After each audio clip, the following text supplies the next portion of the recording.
My name is Sophie, I'm 42 years old, and my husband of 15 years ended our marriage over the phone to tell me he just received an $800 million inheritance. Before I tell you how he ended up collapsing in a designer store just 3 days later, let me know where you're watching from in the comments. It's always amazing to see how far these stories travel. It all started on a Tuesday. A completely ordinary, mind-numbingly normal Tuesday. I was at my desk at a mid-sized accounting firm in the city, surrounded by the comforting, orderly world of spreadsheets and financial statements. The air smelled faintly of coffee and recycled paper. Outside my window, life went on in its usual rhythm. For me, life was about rhythm. It was about predictability, logic, and the quiet satisfaction of a balanced ledger. Numbers don't lie. People do. I just didn't know how much. For 15 years, my steady salary, my safe job, had been the bedrock of our life, the foundation upon which my husband, Richard, had built his many, many castles in the sky. My phone buzzed, vibrating against a stack of invoices. It was Richard. I smiled, a small, automatic gesture. I assumed he was calling to check in, maybe to complain about a client or pitch me his latest can't-miss idea. Our marriage had become a rhythm of its own, his chaotic energy, my steadying calm. "Hey," I answered, my voice cheerful, the sound of a woman who still believed she was part of a team. "Sophie." His voice was flat. Cold. A tone I hadn't heard in years, not since I'd refused to co-sign a loan for one of his more ludicrous business ventures. It was a voice stripped of all warmth, all history. "I need you to listen very carefully. Uncle Edward passed away." My heart sank. Edward was a distant, almost mythical figure in Richard's family. A wealthy, eccentric recluse living in a sprawling chateau near Bordeaux. We had only met him once, at a tense family gathering a decade ago. "Oh, Richard. I'm so sorry." "Don't be," he cut me off. The coldness in his voice was now laced with something else, something sharp and metallic.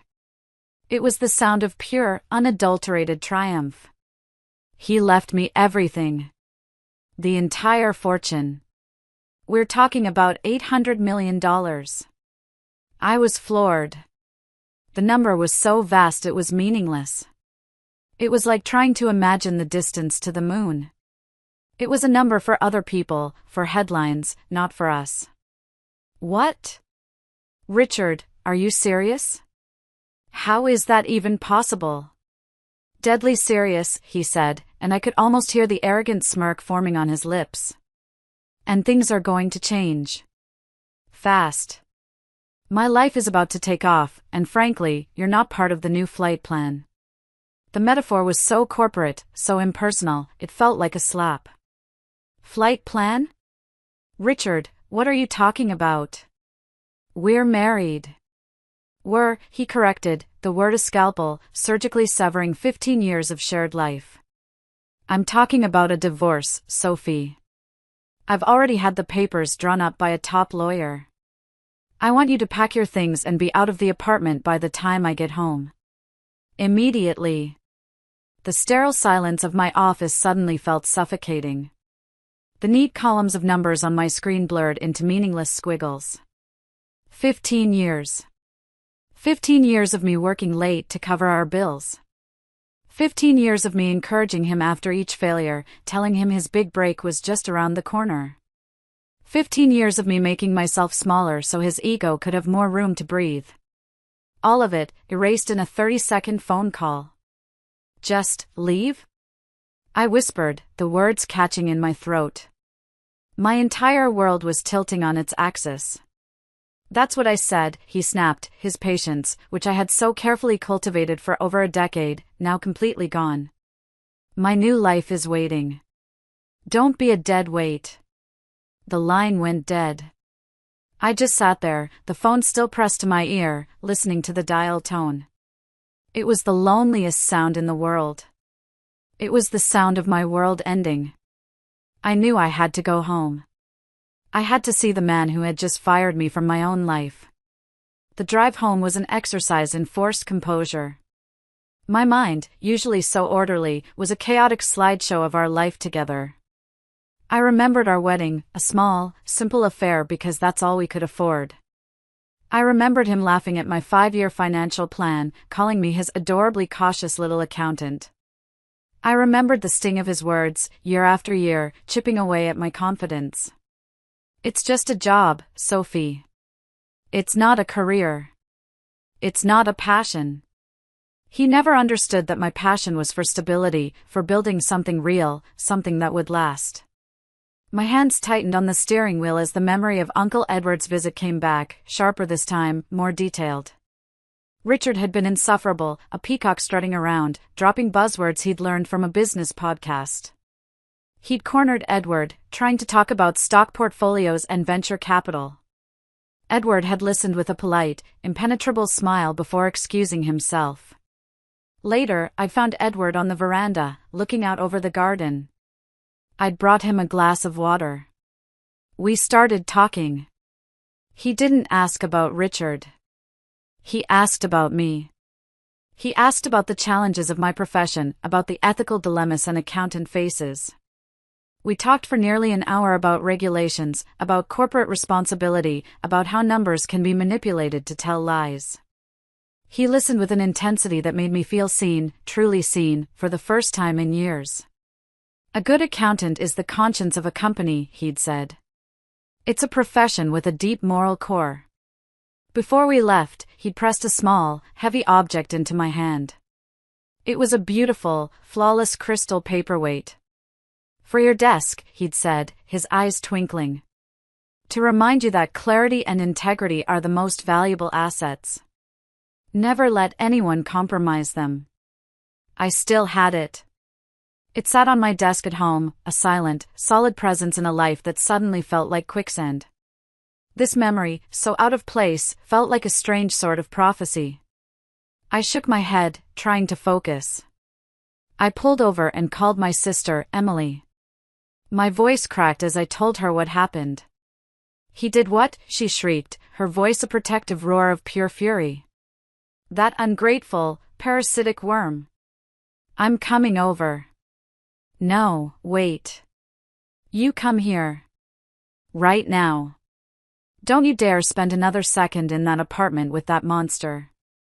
Pack a bag. Just the essentials. Your laptop, your important documents, and that hideous painting of a boat he loves so much? Leave it. We'll figure out the rest. Emily had never liked Richard. She'd always said he was a man who stood in the shade of a tree he never watered. Hearing her voice, so full of righteous anger on my behalf, was the first anchor in my storm-tossed sea. It was permission to be angry, something I hadn't allowed myself to feel yet. When I walked through the door of our apartment, it felt like a stranger's house. The air was thick with a new, cloying scent, expensive cologne. Richard was there, pacing in the middle of the living room. He was wearing a new suit, a tailored, dark navy one I'd never seen before. It was the kind of suit he'd always browse online but complain he could never afford. On the coffee table, next to a bottle of champagne I knew cost more than our weekly groceries, was a crisp, white envelope. The divorce papers. You're here, he said, not a question but a statement of fact. He looked different. Taller, somehow. The familiar lines of his face were hardened into a mask of arrogance. His smile didn't reach his eyes. His eyes were cold, calculating. They were the eyes of a man who had just won the lottery and was systematically cutting off everyone who knew him when he was poor. I got your call, I said, my voice surprisingly steady. I refused to let him see me crumble. Good. Saves time. He gestured to the papers. It's all very straightforward. I had my lawyer make it clean. No alimony, you have your job, after all. We split our meager savings down the middle. You walk away. I've been more than generous, considering. Generous. The word was so absurd, so twisted, it was almost funny. I looked around the apartment we had built together. The scuffed wooden floors we'd refinished ourselves one long, sweaty weekend. The bookshelf I'd painstakingly organized by genre and author. The faint scent of lavender from the diffuser I always kept running to calm his artistic temperament. It was all being stripped away from me, and he called it generosity. 15 years, Richard, I said softly, a final plea for some shred of decency. Don't I even deserve a real conversation? An explanation to my face? He laughed, a short, ugly sound that echoed in the suddenly too large room. A conversation? Sophie, you and I have nothing left to talk about. Our worlds are no longer compatible. You think in terms of spreadsheets and balanced budgets. I'm about to enter a world of private jets, of boardrooms, of a different caliber of people. You wouldn't fit in. Your lack of ambition would be an embarrassment. There it was again. My lack of ambition. The phrase he'd used for years to chip away at my self-worth. The ambition that had paid for this roof over our heads. The ambition that had funded his last 3 failed startups. The ambition that had kept us afloat while he chased his fantasies. A hot flash of anger crawled up my neck, but I pushed it down, compressing it into a hard, cold diamond of resolve. He wasn't worth my rage. I walked to the table, picked up the pen, and looked at the signature line. My name. Sophie Dubois. Soon to be just Sophie again. I thought of the long nights I'd stayed up helping him with business plans, the family events I'd attended alone because he was networking. I thought of all the sacrifices, all the compromises, all the love I had poured into this man, this marriage. It all amounted to this. A cold signature on a legal document designed to discard me as efficiently as possible. Before I signed, I looked him in the eye. You know, I always thought your biggest fear was failure. I was wrong. It's being insignificant. And you think this money makes you significant. But it doesn't, Richard. It just makes you rich. I signed it. A clean, decisive stroke. I looked up at him. Enjoy your new fortune, Richard. He seemed momentarily taken aback by my composure, but quickly recovered, his sneer returning. Oh, I will, he said. Now get your things. I have a real estate agent showing me a penthouse overlooking the Eiffel Tower in an hour. Time is money, you know. He held the door open and gestured impatiently as I walked out with a single overnight bag, leaving 15 years of my life behind. As the door clicked shut, I didn't feel sadness. I felt a strange, chilling sense of clarity. The man I had married was gone. Maybe he had never really been there at all. The first night at Emily's was a blur of shock and wine. She let me talk, let me cry, let me sit in stunned silence. She didn't offer platitudes or false hope. She just offered her presence, and it was everything. His biggest loss isn't the money he thinks he's getting, she said, her voice fierce. It's you. The next morning, I woke up with a strange sense of purpose. The grief was still there, a heavy weight in my chest, but alongside it was something else, a cold, hard resolve. Richard thought I was a dead weight? He thought I had no ambition? I would show him. More importantly, I would show myself. I opened my laptop, its familiar glow a small comfort. For years, I had wanted to take an advanced certification course in corporate finance and risk management. It was a high-level qualification, the kind that opened doors to executive positions. It was expensive and time-consuming, and Richard had always talked me out of it. Why bother, he'd say. Your little accounting job is stable enough. Don't rock the boat. I found the course online. I looked at the tuition fee. It was steep. It would take a significant chunk of my half of our savings. For a second, I hesitated. The cautious accountant in me screamed that it was an unnecessary risk. Then I thought of Richard's sneering face, of being called a dead weight.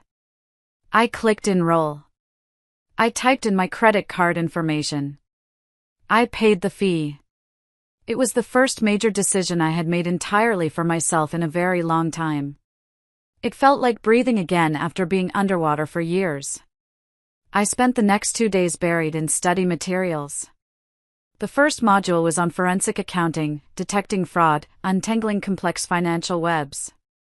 It was a puzzle, and I was good at puzzles. I was reconnecting with a part of my brain I had let lie dormant for too long. The part that loved complex problems, that thrived on logic and strategy. It was exhilarating.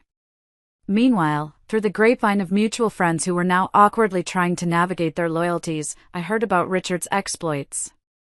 He'd thrown a lavish party at a high-end hotel, telling everyone about his massive inheritance. He'd put a non-refundable down payment on a brand-new Porsche. He was living the life of a millionaire before the first dollar had even cleared probate. It was reckless. It was arrogant. It was so typically Richard. On the third day, as I was taking a break from studying, a courier delivered a letter. It was addressed to me, at Emily's address. The envelope was thick, creamy cardstock, with the name of a prestigious law firm in Bordeaux embossed in elegant gold script on the back. My hands trembled as I opened it. The language was formal, precise. It was a formal request for my presence at a meeting concerning the estate and final will of Mr. Edward Dubois. It mentioned my presence was essential for the clarification of certain testamentary clauses. My blood ran cold. Why were they contacting me? The divorce was fresh, but maybe not finalized in the eyes of the law. Was Richard trying to pull something? Was there some obscure marital law that entitled him to my future earnings, even my meager salary? I showed the letter to Emily. "This is weird," she said, her brow furrowed. "Testamentary clauses?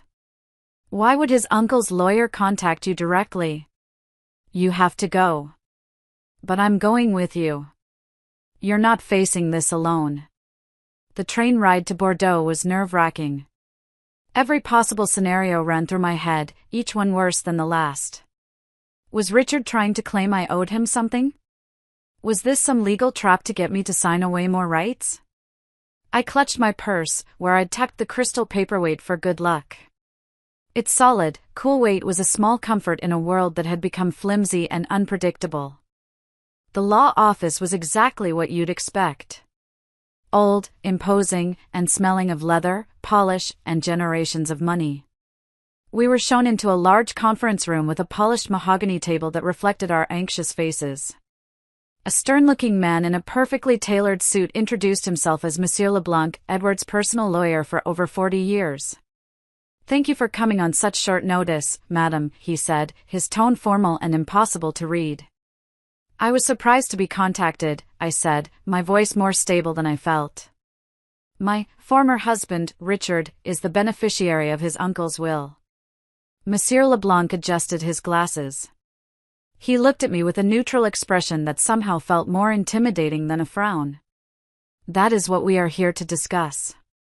Mr. Dubois's will is unconventional. It contained certain stipulations, contingent clauses that needed to be resolved before the estate could be settled." My heart hammered against my ribs. Stipulations? Mr. Dubois stipulated in a private codicil that his heir must not only be a blood relative but must also demonstrate a character of integrity, prudence, and an understanding of the true value of wealth, not just its monetary figure, the lawyer continued, his voice even. As such, Mr. Dubois initiated a character assessment protocol prior to now. I stared at him, completely lost. A character assessment? Indeed. He paused, letting the weight of his words fill the room. A test, if you will. He wanted to be certain his life's work would be a legacy, not a lottery ticket. However, there is someone who can explain this far better than I. He nodded towards a large oak door at the side of the room. The door opened. And Uncle Edward walked in. He was not a ghost. He was not dead. He was very much alive, looking dapper in a tweed jacket, a wry, apologetic smile playing on his lips. I gasped, a sharp intake of breath. Emily squeezed my hand so hard I thought my bones would crack. My mind reeled, trying to connect the dots. "Sophie," Edward said, his voice warm and familiar, cutting through my confusion. "It's a pleasure to see you again. Please, forgive the theatrics." It was, I assure you, a necessary evil. I couldn't speak. I just stared at him, my mind a whirlwind of questions. You see, Edward continued, taking a seat at the head of the table, I've known for a long time that my nephew Richard saw me not as family, but as a walking bank account. I have no children of my own, and I couldn't bear the thought of my life's work, everything I built from nothing, being squandered by a greedy, foolish boy. So, I devised a test. He looked at me, his eyes kind but sharp, the eyes of a man who missed nothing. My lawyer informed Richard of my passing and the inheritance. I wanted to see what he would do. Would he grieve? Would he be prudent? Would he honor the woman who had stood by him for 15 years, the bedrock of his life? He sighed, a deep, disappointed sound. He failed. Spectacularly. He revealed his true nature with a speed and cruelty that even I found shocking. For the promise of money, he threw away the most valuable asset he ever had. He paused, and his gaze met mine, holding it. And you, Sophie. You, who he called unambitious. You, who he cast aside without a second thought. In our one conversation, years ago, you spoke with such passion about ethics, about responsibility. You understood that a balance sheet is also a story of a company's moral choices. You showed more grace, dignity, and integrity in the face of his cruelty than he has shown in his entire life. Monsieur Leblanc cleared his throat and slid a new set of documents across the table towards me. They were thick, bound in blue ribbon. According to the final, binding codicil of Mr. Dubois's will, which is activated by Richard's definitive failure of the character assessment protocol, the sole and undisputed heir to the entire Dubois fortune, all $800 million, the properties, and the controlling interest in Dubois Enterprises, is you, Sophie. The room fell silent. The only sound was the frantic thumping of my own heart. It wasn't about the money, not really. It was the validation. It was the stunning, earth-shattering realization that someone, somewhere, had seen my worth all along. The quiet dedication, the steady loyalty, the integrity Richard had mocked, this man, this practical stranger, had seen it and deemed it priceless. While I was processing this impossible truth, my phone, which I'd placed face down on the table, buzzed with a text from a mutual friend. I glanced at it. It was a picture. It showed Richard, on his knees, in the middle of a gleaming Porsche dealership, his face a mask of pure horror. The caption read, OMG, Richard's credit card was just declined for $1 million car. He's screaming at someone on the phone. He just collapsed. The test was over. His new life had evaporated before it had even begun. My new life, a life I had just started to build for myself on my own terms, was about to change in ways I could never have imagined. The first thing I did was block Richard's number. The barrage of frantic, desperate texts and voicemails that followed, a pathetic, escalating cycle of threats, apologies, and pleas, was a noise I no longer needed in my life. I didn't need a final confrontation. His own actions were his judgment. My silence was my victory. Edward was more than a benefactor, he became a mentor, a friend, the father figure I never really had. He was delighted to discover that my boring accounting knowledge was exactly what was needed to streamline his empire. He saw the sharp, strategic mind that Richard had tried so hard to smother.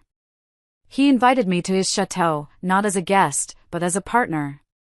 We spent weeks going over the business, and for the first time, I felt my professional skills were not just valued, but celebrated. He offered to formally adopt me, to give me the name that came with the fortune. I accepted. I became Sophie Dubois, not by marriage, but by merit. The next few years were a whirlwind of hard work and discovery. I didn't buy a penthouse or a sports car. The first major check I wrote was to pay off Emily's mortgage, a tearful, joyful moment that felt more valuable than any luxury item. The second was to establish a foundation. It's been 5 years now. The Dubois Clarity Foundation, named for the paperweight that started it all, is my life's work. We provide seed funding, low-interest loans, and mentorship to women over 40 who want to start their own businesses. We invest in the unambitious dreamers, the steady-handed builders, the women who have been told they are past their prime. I get to see the look in their eyes when someone finally believes in them. It's a look I know well. We invest in women like me. I did find love again. His name is Antoine, a brilliant, kind architect I met while designing the new headquarters for our foundation. He loves me for my mind, for my passion, and for the terrible jokes I tell when I'm tired. He was drawn to my work before he ever knew the extent of my wealth. Our partnership is one of true equals, building something together. As for Richard? I heard he eventually paid off his debts after declaring bankruptcy.